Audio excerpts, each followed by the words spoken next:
Atlanta, Georgia. Atlanta, Georgia.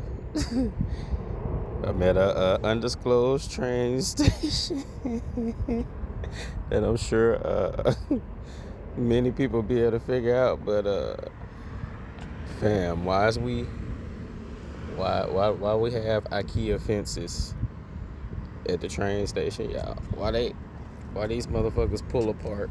I ain't never seen an assembly fence in all my days. Are you seeing this? They got their fences hung up like TVs, my boy. That's crazy.